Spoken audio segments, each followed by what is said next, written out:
Singanpor police મથકમાં ફરજ બજાવતી મહિલા લોકરક્ષકે કહ્યું, અજાણ્યા વ્યક્તિ ઉપર ભરોસો મૂક્યો એ મારી ભૂલ છે. નોટ લખી ફાંસો ખાઈ જીવન ટૂંકાવ્યું છે.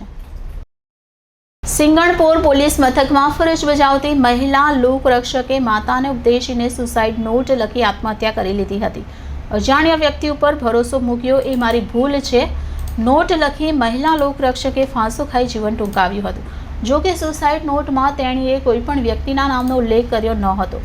બનાવને પગલે સિંગણપોર પોલીસે સુસાઇડ નોટ કબજે લઈ વધુ તપાસ હાથ ધરી હતી.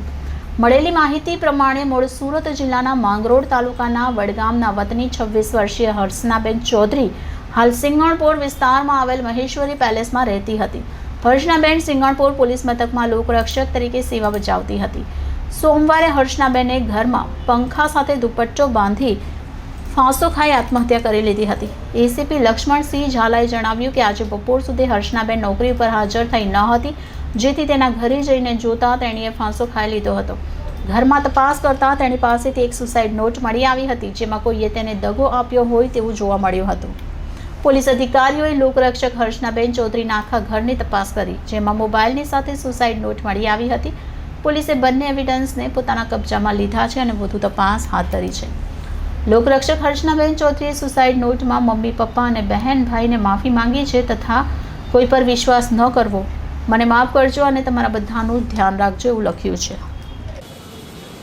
હાલ હર્ષનાબેન મંગળભાઈ ચૌધરી નામની વુમન લોકરક્ષક સિંગણપોર પોલીસ સ્ટેશનમાં ફરજ બજાવે છે. જેઓ ગઈકાલે રાત્રિના રોલ કોલના સમય સુધી ફરજ પર હતા. આજરોજ એમનો સંપર્ક થઈ શકતો ન હતો.